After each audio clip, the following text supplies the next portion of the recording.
성경에 보면 복음의 비밀 또는 그리스도의 비밀이라는 단어가 많이 나옵니다. 그래서 성경이 예수 그리스도의 복음이 비밀로 감춰져 있다, 비밀한 바가 되었다라고 얘기를 하는 것이죠. 우리 에베소서 3장 3, 4절을 제가 한번 읽어드릴게요. 보세요.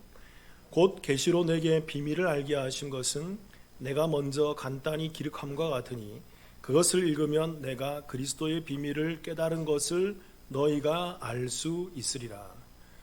바울은 자기에게 하나님께서 계시로 이 비밀을 알게 해주셨다라는 것입니다. 어떤 비밀이 있는데 그 비밀을 알게 해주셨는데 이 비밀에 대해서 에베소서 3장이니까 앞장의 1, 2장에서 이 비밀인 예수 그리스도에 대해서 충분히 잘 기록해 놓았다라는 것입니다. 그래서 에베소 교회에게 너희가 내가 앞서 쓴 서신을 잘 읽어보면 그 그리스도의 비밀이 무엇인지를 너희가 깨닫게 되고 내가 깨달았던 것처럼 너희도 깨닫게 되어서 너희가 알 수 있게 될 거야 라고 얘기를 하고 있다는 것입니다. 여러분, 그리스도는, 복음은, 하나님의 나라는, 구원은 비밀입니다. 그리고 성경에서 이 비밀이라는 단어를 헬라어로 따라해 보겠습니다. 미스테리온. 뭔가 좀 많이 들어본 말 같지 않습니까? 미스테리, 그죠? 그래서 감춰진 것, 비밀, 신비라 그러는데, 여러분 이 영어식 표현을 보면 이 비밀이라는 단어가 몇 가지가 있어요. 그 중에 대표적으로 우리가 잘 알고 있는 두 단어가 있습니다. 첫 번째가 시크릿이라는 단어가 있습니다. 여러분 다 들어보셨죠? 이건 비밀이야. 절대 알려주면 안 돼. 그럴 때 쓰는 시크릿. 근데 이 시크릿은 어떤 의미냐면 절대로 공개되면 안 되는 비밀이에요. 야, 너한테만 말해.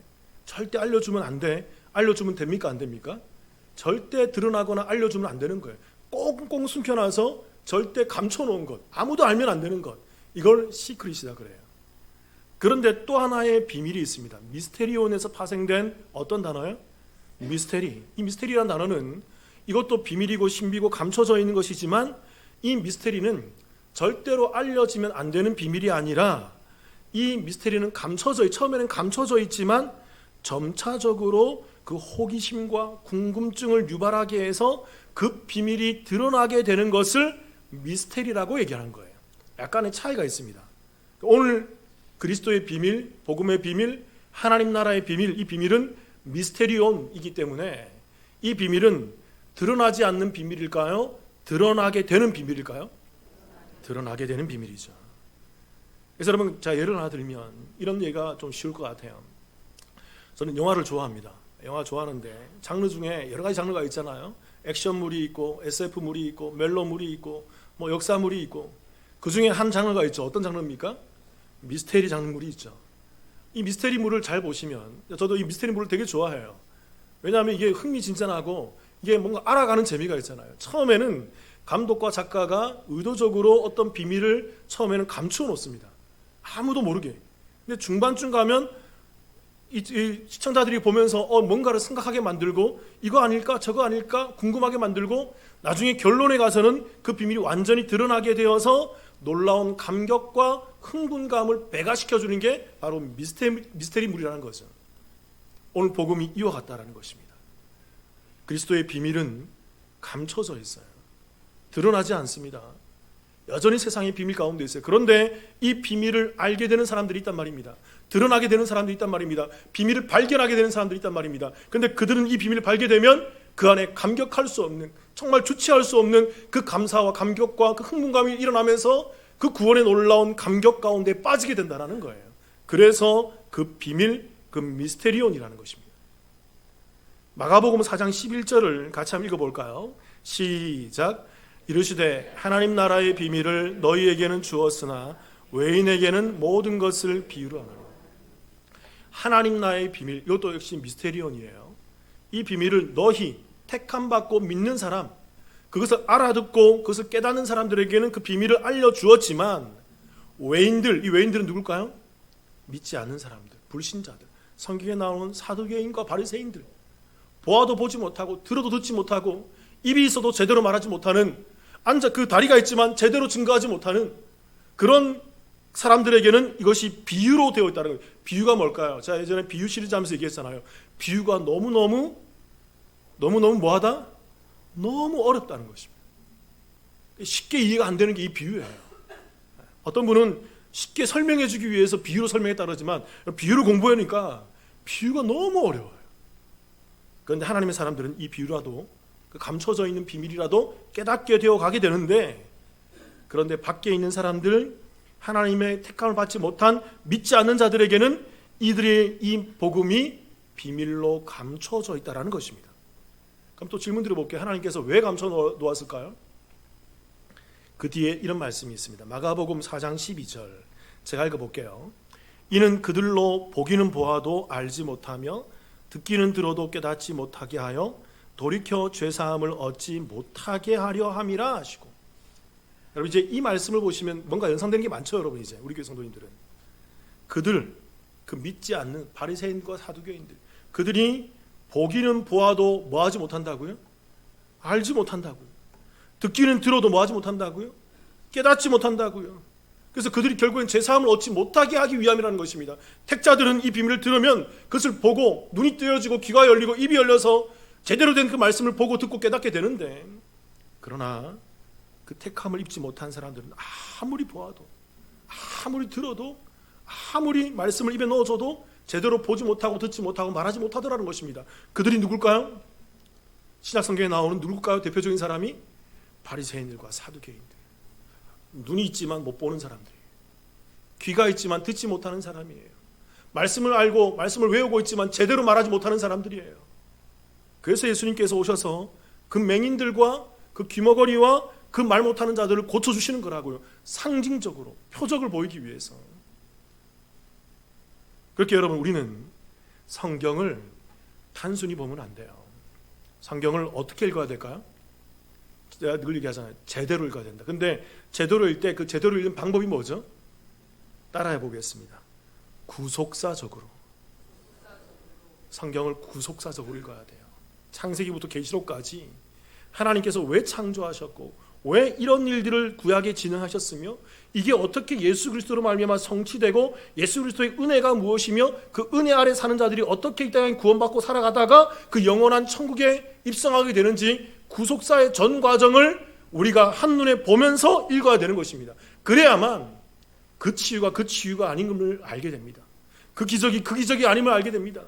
그 놀라운 하나님의 일들이, 예수님의 일들이, 예수님이 물리를 걸어가신 사건이 어떤 의미인지를 우리가 깨닫고 알게 된다라는 거예요. 그냥 나타나는 게 아니란 말입니다. 그렇다면 오늘 이제 우리가 나누게 될 이 본문의 말씀인 이 제자들을 택하셔서 파송하는 이 일이 오늘 우리에게 알려주는 교훈이 구속사적으로 어떤 의미가 있을까요? 첫 번째는 교회는 기도하는 곳입니다. 그런데 어떻게 기도해야 돼요? 뭘 기도해야 돼요? 하나님의 뜻을 기도하는 자예요. 여러분 제가 자주 얘기하지만 우리가 미숙할 때는, 신앙적으로 잘 모르고 미숙할 때는 우리가 아무거나 기도할 수 있어요. 성경에도 그런 기록이 있다고요. 모든 것을 위해서 기도하라. 그러니까 이것도 주시고 이것도 주시고 치유해 주시고 이렇게 해주시고 이렇게 해주시고 기도할 수 있어요. 모르니까 어린아이처럼 생태쯤에서 아빠 이거 주세요, 요거 해주세요, 아니면 땡깡 쓰면서 우리가 악 쓰면서 막 울면서 왜 안 주십니까 하면서 영적으로 미숙할 때는. 그런데 성숙하게 되면서는 어떻게 될까요? 점점 아빠에게 요구하는 것이 줄어듭니다. 그리고 아빠를 이해하게 돼요. 아버지를 이해하게 되고 아버지가 어떤 분인지, 아버지가 어떤 것을 원하시는지, 아버지의 뜻이 뭔지를 알게 되면서 성숙해 가면서는 아버지의 뜻에 합당한 것을 기도하는 자로 우리가 성숙해 가야 한다는 것입니다. 그게 신앙의 성숙이에요. 말씀을 통해서. 우리 마태복음 9장 37절부터 38절을 같이 한번 읽어볼까요? 같이 읽겠습니다. 시작. 이에 제자들에게 이르시되 추수할 것은 많되 일꾼이 적으니 그러므로 추수하는 주인에게 청하여 추수할 일꾼들을 보내주소서 하라 하시니라. 예수님께서는 그 목자 없는 양과 같이 고생하며 기진한 그 무리들을 보면서 안타까운 마음이 들었어요. 잘 아셔야 돼요. 이 앞에 보면 예수님께서 병들어 있는 사람을 보면서 안타까워했다는 말이 아니에요. 예수님께서 그들이 병추위 받지 못함을 보고 안타까워했단 말이 아닙니다. 성경의 언어들을 잘 보셔야 돼요. 예수님께서 그 많은 병자를 치유하시면서 무엇 때문에 안타까워했냐면 그 많은 환자들이, 그 많은 문제 있는 사람들이 뭐가 없으므로? 그들에게 누가 없으므로? 목자가 없기 때문에 예수님께서 그들을 불쌍히 여기시고 그들을 긍휼히 여기시는 거예요. 그래서 이들에게 예수님께서 제자들을 불러서 뭐라고 기도하라고 가르치십니까? 이렇게 얘기하죠. 추수하는 주인에게 청하여. 마태복음 9장 37, 38절 때 띄워보세요. 38절에 보니까 이런 말씀이 있죠. 그러므로 추수하는 주인에게 청하여 추수할 일꾼들을 보내주소서 하라라고 주님께서 명령하시는 것입니다. 주인에게, 추수하는 주인에게. 추수하는 주인이 누굽니까? 하나님이시죠. 하나님께 뭐 하라는 거예요? 청하라. 여러분, 이 청하다라는 말이 헬라어로 데오마이란 말인데 이게 간청하다, 탄원하다, 기도하다, 간구하다, 빌다 뭐 그런 의미란 말입니다. 쉽게 말하면 기도하라는 거예요. 주님께서는 목자 없이 병든 사람이 아니에요. 목자 없이 그 목양되지 못하고 그 양들이 유리방황하는 것을 보면서 안타까워해서 그들을 치유해 주시면서 그들의 병을 고쳐주시면서 제자들에게 말씀하시는 것입니다. 이 양들을 위해서 그들에게 추수할 추수꾼을 보내달라고 기도해라고 말씀을 하고 있다는 것입니다. 그리고 여러분, 바로 뒤에 이어지는 10장 1절에서 어떤 모습이 나타날까요? 제가 읽어볼게요. 보세요. 예수께서 그의 12제자를 부르사 더러운 귀신을 쫓아내며 모든 병과 모든 약한 것을 고치시는 권능을 주시니라. 예수님께서 누구를 택하세요? 12제자를 부르시고 택하셔서 이들에게 권능을 주셔서, 이제 다음에 나누겠지만 그 제자들을 그 목자 없이 유리방황하는 그 이스라엘 백성들에게 파송하는 장면이 나타난단 말입니다. 그렇게 여러분, 우리는 여기서 중요한 걸 하나 볼 수 있어요. 이런 관점을 하나 볼 수 있습니다. 예수님께서는 지금 우리에게 무엇을 기도하고 그 기도에 대한 응답이 어떻게 나타나는지에 대해서 예시적으로 우리에게 보여주고 있단 말입니다. 예수님께서는 제자들에게 뭐 하라고 말씀하셨다고요? 청하여 뭐 하라고요? 기도하라고 하셨다고. 너희들 기도해. 근데 뭘 위해서 기도해라 했을까요? 치유받기 위해서, 문제 해결되기 위해서, 어떤 여러 가지 상황들을 모면하기 위해서, 그것을 위해서 기도하는 것이 아니라 이 땅에서 유리방황하는 그 하나님의 백성들이 목자 없이, 정처 없이 돌아다니는 것을 보면서 그들에게 목자를 달라고, 그들에게 추수할 일꾼을 달라고 기도하라고 말씀을 하고 있다는 것입니다. 여러분, 우리는 여기서 중요한 걸 알 수 있습니다. 우리는 아무거나 기도하면 안 돼요. 우리가 입이 열렸다고 교회 나와서 우리가 무조건 기도하라고 하니까 기도한다고 되는 게 아니란 말입니다. 신앙이 어릴 때는 그럴 수 있어요. 아무것도 모를 때는 그럴 수 있어요. 그런데 이제 우리가 매주마다, 수요일마다, 새벽마다 우리 교회에서 구속사적인 이 말씀을 계속 강의하고 가르치고 있지 않습니까?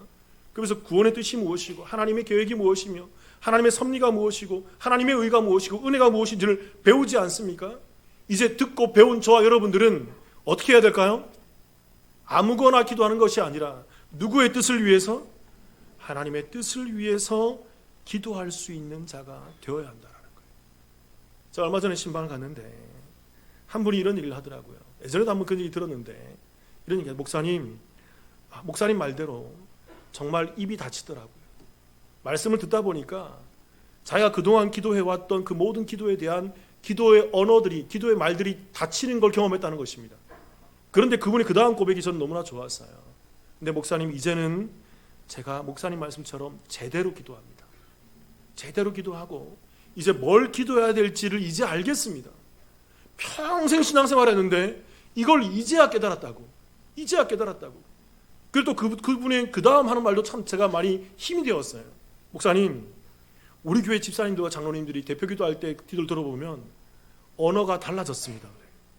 그전보다 달라졌다. 기도, 저도 그래요, 여러분. 기도 언어들 들어보면 우리 집사님들과 장로님들이 앞에 나와서 기도하는 거 보면, 또 권사님들이 수요일날 기도하는 거 보면 너무나도 달라진 그 기도의 언어들을 발견할 때가 있습니다. 생각보다 많이 달라졌어요. 왜 그럴까요? 이제 하나님의 뜻을 아니까. 하나님의 뜻이 무엇이고 구원이 무엇이고 하나님이 이 땅에서 어떤 것을 진행해 가신 것을 아니까 그 하나님의 뜻을 위해서 기도하게 되는 저와 우리 남북교회의 모습이 되더라는 것입니다. 우리는 어떻게 기도해야 될까요? 자, 예전에 그 주기도문 강의하면서 그때 설명했지만 한 번 더 좀 설명드리겠습니다. 짧게 요약해 드릴게요. 마태복음 6장 9절에 보면 이런 말씀이 있습니다. 제가 한번 읽어볼게요. 그러므로 너희는 이렇게 기도하라. 하늘에 계신 우리 아버지여 이름이 거룩히 여김을 받으시오며. 그러니까 예수님께서는 마태복음 5장부터 7절까지를 산상수훈, 이 산상수훈은 제자들, 그 믿는 사람들만을 위해서 주신 말씀이란 말입니다. 근데 이 제자들에게 이렇게 기도하라라고 얘기하는 거죠. 근데 이렇게 기도하라라는 이 말은, 너희는 이렇게 기도하라는 이 말은 원어로 보면요, 이 너희라는 이 말에 강세가 주어져 있어요. 그래서 이 너희는 이렇게 기도하라는 말을 원문으로 그대로 번역하면 됩니다. 너희는 이렇게 기도하라, 너희는 이라고 반복되어 있어요. 다시 한 번 더. 너희는 이렇게 기도하라, 너희는. 이게 무슨 말일까요, 여러분? 이런 의미죠. 믿는 자들이라고 했잖아요. 제자들이라고 했잖아요. 너희만큼은, 너희들은 제대로 알고 제대로 믿고 있지 않아? 그러니까 너희만큼은 제대로 기도해야 될 거 아니야? 너희만큼은 이런 식으로 기도해야 될 거 아니야? 다른 주기도문 앞에 보면 이방인들과 바리새인들이 어떻게 기도하고 외식하는 기도가 무엇인지 설명해 놓거든요. 그 이방인들과 바리새인들은 이렇게 기도하지만 너희는 그렇게 기도하지 말고 너희만큼 이렇게 기도해야 되지 않아? 라고 말씀하시면서 주기도문을 얘기하고 있다는 것입니다. 중언부언하지 마라. 의미 없는 기도 반복하면서 기도하지 마라. 여러분, 예레미야서 7장 16절 한번 읽어볼까요? 같이 한 목소리 읽어보겠습니다. 시작. 그런즉 너는 이 백성을 위하여 기도하지 말라. 그들을 위하여 부르짖어 구하지 말라. 내게 간구하지 말라. 내가 내게서 듣지 아니하리라. 여러분, 예레미야 7장은 하나님께서 예레미야에게 하신 말씀입니다. 예레미야는 선지자입니다. 눈물의 선지자이고 이스라엘의 선지자 가운데서도 정말 탁월한 선지자였죠. 다시 뛰어나 보세요. 7장 16절 하나님께서 이렇게 얘기합니다. 그런즉 너는 예레미야예요. 너는 이 백성을 위하여 뭐 하지 말라? 하나님께서 선지자에게 기도하지 말래요. 이 백성을 위해서. 두 번째, 그들을 위해서 뭐 하지 말라? 부르짖어 구하지 말라. 절대 기도하지 말 것을 얘기하는 것입니다. 세 번째, 내가 간구 기도도 하지 말라. 이 백성들을 위해서, 이 나라와 이 민족을 위해서. 그리고 마지막으로 뭐라고 얘기합니까? 내가 내게서 뭐 하지 않는다? 내가 네 기도 듣지 않는다. 여러분 잘 아셔야 돼요. 하나님께서 왜 이렇게 예레미야 선지자에게 기도하지 말라고 얘기할까요? 답은 딱 하나밖에 없습니다. 뭘까요? 우리가 생각하기에는 예레미야 선지자가 나라와 민족을 위해서 기도하는 게 얼마나 아름답고 선한 모습입니까? 얼마나 신앙심이 깊은 모습입니까? 그런데 여러분, 지금 이 순간만큼은, 이때만큼은 하나님의 뜻은 달랐어요. 이때만큼은 하나님은 이스라엘을 구원하는 목적이 아니라 이스라엘을 징계하고 심판하시는 뜻 가운데 있단 말입니다. 그래서 하나님께서는 이스라엘을 이제 이 땅을 회복시키기 위해서, 이 땅이 깨닫게 하기 위해서 이 땅을 징계하고 이 땅을 위해서 하나님 심판을 계획하시고 진행하시는데, 예레미야가 눈물을 흘리며 기도하고 있더라는 것입니다. 하나님께서 그래서 예레미야에게 얘기하는 거죠. 너 기도하지 마. 입 닫아. 멈춰. 그 기도 나 듣지 않을 거야. 그건 기도 아니야. 여러분 잘 아셔야 돼요. 우리는 잘 이해하셔야 돼요. 우리가 그냥 무조건 기도한다고 이게 하나님이 응답하시고 하나님의 보좌가 흔들리는 게 아닙니다. 뭐 화살 기도라는 게 있다면서요. 그래서 하나님을 향해서 표적을 놓고 기도로 쏜대요. 어째 그런 비성경적인 어떤 그런 기도가 있습니까? 여러분? 어떻게 하나님을 향해서 화살을 쏠 수가 있어, 인간이? 물론 기도를 한다 하더라도 하나님을 정통으로 맞으면 하나님의 보좌가 흔들려갖고 하나님이 그래 네가 뭐 원하니 들어줄게. 이게 무슨 기도입니까, 여러분? 그런 거 아니에요. 하나님 얘기하십니다. 예레미야에게 너는 지금 기도하고 있지. 근데 그 기도는 내가 원하는 기도가 아니야. 내 뜻과는 상반된 기도야. 나는 그런 목적이 있지 않단다. 넌 잘못 기도하고 있어. 그러니까 너 기도하지 말고 부르짖지 말고 간구하지 말고 입 닫아. 나도 기 막을 거야. 선지자 보고 기도하지 말라는 거예요. 그럼 여러분, 우리는 어떻게 기도해야 될까요? 하나님의 뜻을 위해서 기도해야 되는데, 다시 주기도문으로 돌아가 보면 마태복음 6장 10절 같이 한번 읽어볼까요? 다시 한번 더 시작.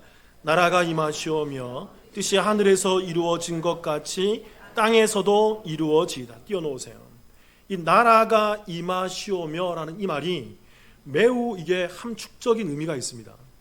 이게 나라가 임하시오며 이게 무슨 말일 것 같으세요, 여러분? 잘 와닿지 않으시죠? 그리고 우리말로 읽으면 마치 하나님의 나라가 이렇게 다가오는 것처럼 느끼잖아요. 근데 이건 그런 말이 아니라 문법적으로 이건 과거 시제 명령형으로 기록되어 있어요. 이게 문법적인 의미를 살려서 우리가 정확히 번역하면 이런 것입니다. 하나님의 나라는 앞으로 다가오는 나라가 아니라, 앞으로 임하는 나라가 아니라 과거에 이미 완성되어져 있고 이미 이 땅에 이루어져 있도록 완성되어져 있는 과거형의 나라인 것입니다. 그러니까 우리가 정확히 나라가 임하시오며, 이 말은 앞으로 완성되지 않은 하나님 나라 이 땅에 임해 주세요가 아니라 하나님은 영원 속에서 그 나라를 뭐 하셨어요? 이미 이루어 놓으셨어요. 영원은 시간의 개념이 없잖아요. 우리는 시간 속에서 과거, 현재, 미래로 진행되지만 하나님은 영원 속에서 그 모든 하나님 나라를 계획하시고 완성해 놓으셨단 말입니다. 그리고 이 땅에서 성도들은 그 하나님의 완성된 영원 속에 있는 그 신비를 바라보면서 하나님의 나라가, 그 완성된 나라가 이 땅에 임하게 해주세요 라고 기도하는 것이 정확히 성도들의 기도의 언어라는 거예요. 이게 제대로 된 기도입니다. 그리고 그 뒤에 보세요. 나라가 임하시오며 뜻이 하늘에서 이루어진 것 같이 땅에서도 이루어지이다. 이제 내리셔도 돼요. 이 땅에서도 이루어지이다. 여러분, 이 이루어지이다라는 말이, 이게 제가 예전에 설명드렸어요. 이게 수동태 디포넌트라는 문법으로 되어 있어요. 이게 좀 어려운 문법이지만 이게 어떤 의미냐면, 형태는, 외형은 수동형인데 그 안에 담고 있는 속뜻은, 의미는 능동형이라는 거예요. 수동의 모습이지만 능동적으로 나오는 모습을 갖고 있더라는 것입니다. 그러니까 뜻이 하늘에서 이루어진 것 같이 땅에서도 이루어지다. 하나님의 나라가 완성되어 있는 그 하나님의 나라가 하나님에서 그 완성되어 있듯이 이 땅에서도 이루어지도록 이루어지다라고 기도하는 것은 어떤 의미일까요, 여러분? 똑같은 거, 이미와 아직이에요.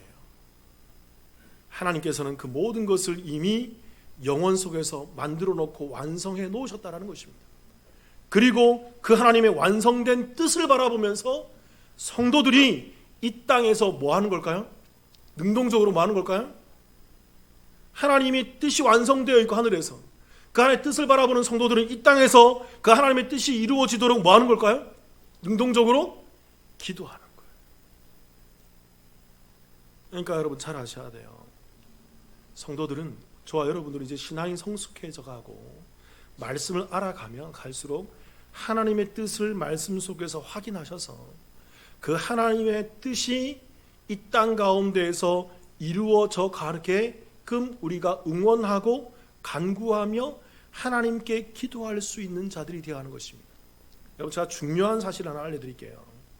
하나님은요, 모든 것을 단번에 이룰 수 있는 분입니다. 완성시킬 수 있는 전능하신 분이에요. 그런데 그 하나님은 꼭 이거예요, 여러분. 성도의 기도를 통해서 역사하세요. 성경을 보면 그래요, 여러분.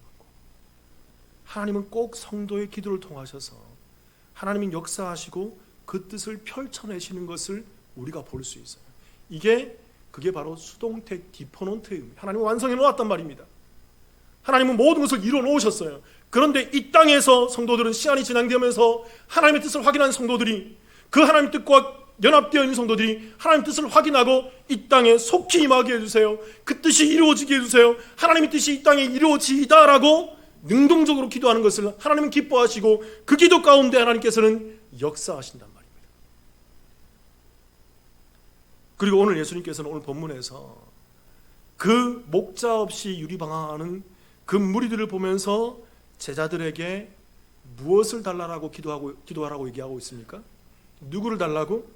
추수할 일꾼을 달라고. 왜요? 이 기도가 어떤 기도입니까? 하나님이 원하시는 기도이죠. 이 땅이 구원받기 위해서, 이 땅에 하나님의 나라가 도래하기 위해서, 이 땅에 유리방황하는 그 성도들이 하나님의 뜻을 알고 말씀을 알고 그 구원함을 받게 하기 위해서 하나님께서, 예수님께서는 그 하늘의 뜻을 이미 아시고 이 땅에서 그 하나님의 뜻을 실행하기 위해서 너희들은 그 뜻을 놓고 기도해야 해 라고 말씀하시고는 그 기도에 대한 응답으로 예시적으로 12제자를 택하시고 그들을 이 땅 가운데 파송하시면서 기도와 응답의 모습을 우리 가운데 보여주고 있더라는 것입니다. 그렇게 사랑하는 성도 여러분, 우리는 이제 이 미숙한 신앙 가운데에서 자라가셔야 돼요. 그저 기적만 보고, 그저 치유만 보고, 그저 이 땅의 어떠한 콩고물만 바라보는 그 신앙에서 우리는 자라가야 됩니다. 여러분, 제가 이것을 부인하는 게 아니에요. 거기에 매여 있기 때문에 아까도 얘기했듯이 미스테리온, 그 감춰져 있는 비밀을 보지 못하는 거예요. 예수님께서 왜 치유하시고 왜 기적을 베푸시는지 그 의도성을 못 본다고요. 저 여러분이 성숙한 신앙으로 자라가서 하나님의 뜻을 위해 기도하시는 참 성도이시기를 주님의 이름으로 축원합니다. 자, 이 제자 파송이 우리에게 알려주는 교훈이 무엇일까요? 두 번째는, 교회는 전도하는 곳이라는 것입니다. 그런데 어떤 전도를 해야 될까요? 여러분, 따라해 보겠습니다. 종말적인 전도. 이게 좀 신학적인 용어입니다. 제가 하는 용어가 아니라 신학적으로 정립된 용어예요. 성도는 전도를 하되, 이 전도가 그냥 단순히 우리가 교회 와라 그런 게 아니라 어떤 것을 담고 있을까요? 종말의 의도성을 담고 있는 전도라는 거예요. 종말의 신학과 종말의 그러한 의미를 담고 있는 전도라는 것입니다. 한번 살펴보겠습니다. 마태복음 9장 37절 38절 같이 한번 읽어볼게요. 시작. 이에 제자들에게 이르시되 추수할 것은 많되 일꾼이 적으니 그러므로 추수하는 주인에게 청하여 추수할 일꾼들을 보내주소서 하라 하시니라. 여러분, 제가 다시 한번 읽어드릴게요. 잘 보세요. 여기서 반복되는 단어가 뭔지 한번 보세요. 이에 제자들에게 이르시되 추수할 것은 많되 일꾼이 적으니 그러므로 추수하는 주인에게 청하여 추수할 일꾼들을 보내주소서 하라 하시니라. 여기서 반복되는 단어가 뭐죠? 추수죠. 우리가 추수하면 약간 경기가 일어나잖아요. 신천지 때문에. 이게 성경적 용어고 교회 용어인데 신천지가 사용하니까 우리가 좀 약간 이게 알러지 반응을 일으키는 때가 많습니다. 이게 성경적인 용어예요. 예수님께서는 지금 추수를 강조하고 있단 말입니다. 그런데 조금 전에 살펴봤지만 예수님께서 이 추수를 위해서 제자를 택하시고 제자를 파송하셨죠. 10장에서. 그럼 또 질문 드려볼게요, 여러분. 이 12제자가 예수님에 의해서 선택되고 파송해 나갈 때 이 12제자가 해야 되는 사역은 뭘까요, 그러면? 여전히 뭐죠? 뭘 강조했다고요? 추수를 강조했고, 그러면 이 12제자는 뭘 해야 돼요, 나가서? 치유하거나, 병고침을 하거나, 뭐 귀신 쫓아내거나, 뭐 여러 가지 능력 행하는 거. 물론 다음에 나누겠지만 그런 능력들이 주어진다고요, 여러분. 근데 그거의 목적이 있는 것이 아니라 추수를 위해서, 이 추수를 위해서 치유도 하고, 이 치유를 위해서 능력도 행하고, 이 치유를 위해서 귀신도 쫓아내고, 상징적으로, 표적으로.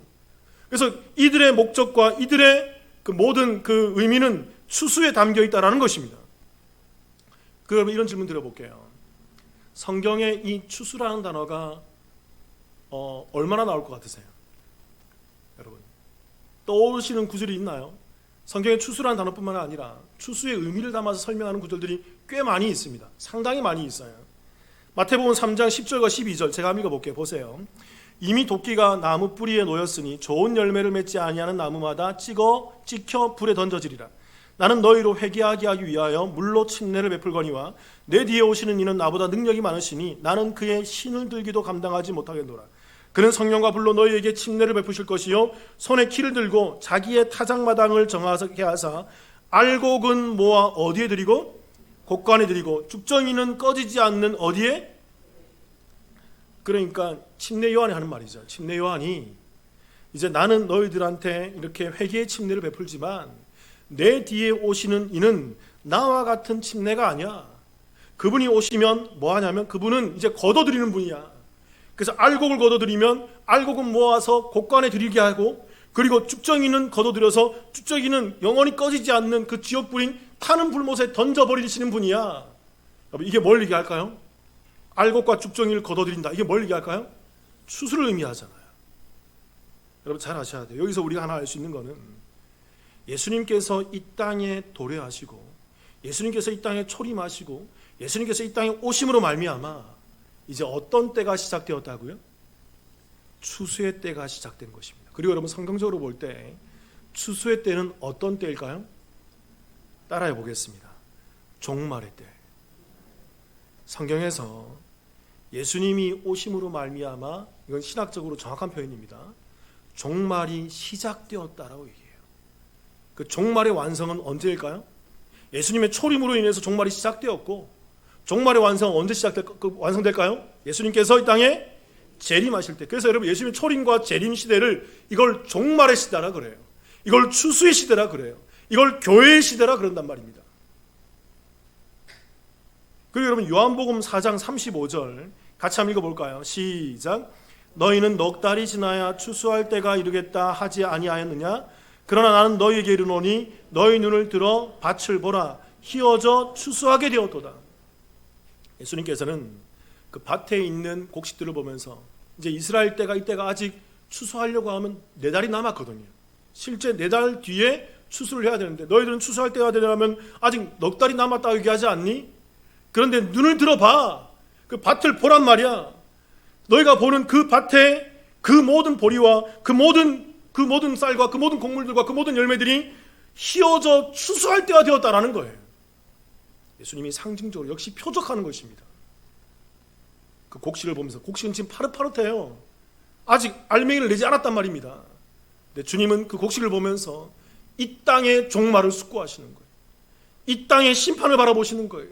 이 땅의 마지막 때에 추수할 그 열매들을 바라보고 계신 것입니다. 그래서 주님께서는 휘어졌도다, 이것이 성숙해서 잘 익은 상태를 말하는 것이거든요. 정리를 해야 됩니다, 여러분. 예수님께서는 이 땅에 초림하심으로 추수의 때가 시작되었고 이제 종말이 시작이 되었습니다. 그리고 성경은 이 예수님이 이 땅에 오심으로 말미암아 전도 사역이, 그 추수 사역이 진행되는데 이 추수 사역에 진행되는 그 예시적으로 12명의 제자를 삼아서 파송하는 그 전도 사역을 우리 가운데 보여주고 있다는 것입니다. 그래서 여러분, 전도 사역은 이런 겁니다. 알곡은 모아서 곡간에 드리는 것이고 죽정이는 걸러서 불에 던져서 마지막 때에 갈라 섬을 만들게 만드는 게 바로 이 전도라는 거예요. 좀 더 분명히 얘기해드리면, 여러분, 전도라는 것은 믿는 자와 믿지 않는 자를 나누는 사역이에요. 이게 성경적입니다. 그래서 한 성경학자는 이 전도에 대해서 이렇게 얘기해요. 전도는 종말적 사역이다. 이게 성경적 용어예요. 이게 신학적 용어라고요. 왜요? 이 땅에 이제 예수님이 오셔서 전도하시고 제자들이 전도하시고 그리고 우리 교회들이 태어나서 전도함으로 말미암아 이 땅에 믿는 자, 믿지 않는 자, 듣고 보고 깨닫는 자, 들어도 봐도 깨닫지 못하는 자로 이렇게 나누어질 것이기 때문에, 그래서 이것은 종말적 사역을 진행하는 그런 놀라운 일이 되는 것이 바로 전도라는 것입니다. 그렇게 사랑하는 성도 여러분, 저와 여러분이 전도를 이렇게 생각하면 안 돼요. 너무 가볍게 생각해서 그저 교회 다니지 않는 사람들을 교회에 초청해서 교회에 데리고 오는 것을 전도로 생각해서는 안 되는 것입니다. 그건 전도가 아니에요. 이런 것들을 전도라고 생각하니까 오늘날에 많은 교회들이 여러 가지 다양한 전도법을 만들어내지 않습니까? 그래서 그 전도법 가운데 여러 가지 방법들이 있잖아요. 전도 축제를 하면서 상품권을 주고 현금을 주고 금반지를 주고 뭐 자동차를 주고 성지순례 보내주고 해외여행 보내주고 뭐 그러면서 여러 가지 또 유명한 연예인들 불러서 사람을 많이 모으고, 이런 것이 오늘날 교회의 일상이 되지 않았습니까?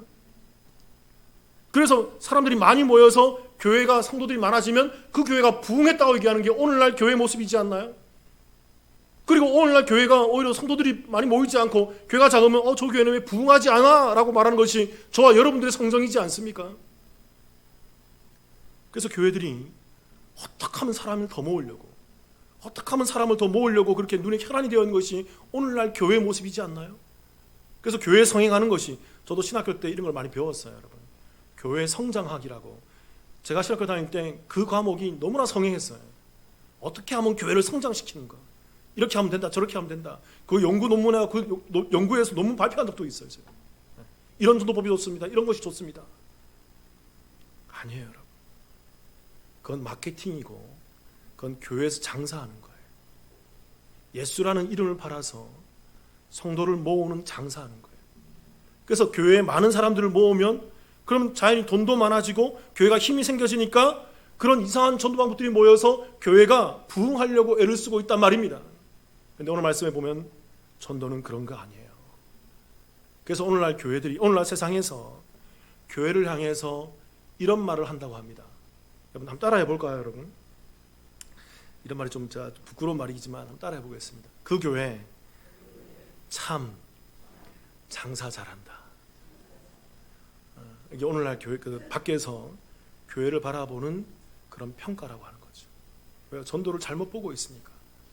추수가 아니라, 심판의 사역이 아니라, 종말의 사역이 아니라. 그때 제가 말씀을 들어보니까 어떤 목사님이 이런 얘기를 하더라고요. 오늘날 교회는 밖에다가 미끼를 던지는 곳이 되었다라고 얘기합니다. 뭔가를 해서 던져서 만난 거 먹으러 오지 않을래? 뭐 좋은 거 받으러 오지 않을래? 우리 교회 오면 이런 선물 줘. 우리 교회 오면 이렇게 돼. 우리 교회 오면 이런 복 받아. 우리 교회 오면 이런 거 얻어. 그러면서 미끼를 던져서 사람들을 그렇게 유혹하는 곳이 되어버렸다라고 한탄하면서 말을 하고 있더라는 것입니다. 여러분 잘 아셔야 돼요. 그것은 장사이지 전도가 아닙니다. 전도는 분명해요.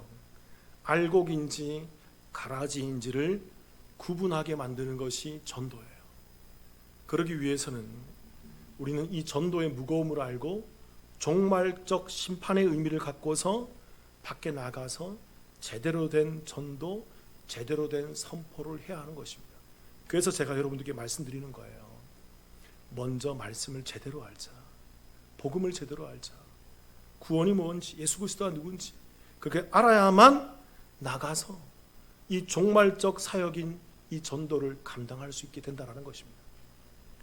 사랑하는 성도 여러분, 아무렇게나 기도하는 자들이 되지 마시기를 주님의 이름으로 축원합니다. 성숙하여서 하나님의 뜻을 알고 그 뜻을 위해 떠듬떠듬하더라도 기도하는 자가 되기를 바랍니다. 또 두 번째로 그저 교회에 데리고 오는 것을 전도로 생각하지 마시기를 주님의 이름으로 축원합니다. 여러분, 전도는 무거운 거예요. 종말적 심판의 의미를 담고 있단 말입니다. 그러니까 내가 전도하는 자들에게 하나님과 구원과 복음과 그 예수님과 그 놀라운 하나님의 능력이 무엇인지를 제대로 알려주는 그런 저와 여러분이 되시기를 주님의 이름으로 축원합니다. 마지막으로 한 가지만 질문 드려볼게요, 여러분. 그렇다면 여러분, 우리 남북교회는 제대로 기도하는 곳입니까? 우리 남북교회는 제대로 이 종말적 심판의 전도를 하는 교회입니까? 여러분 어떻다고 생각하십니까? 기도하겠습니다.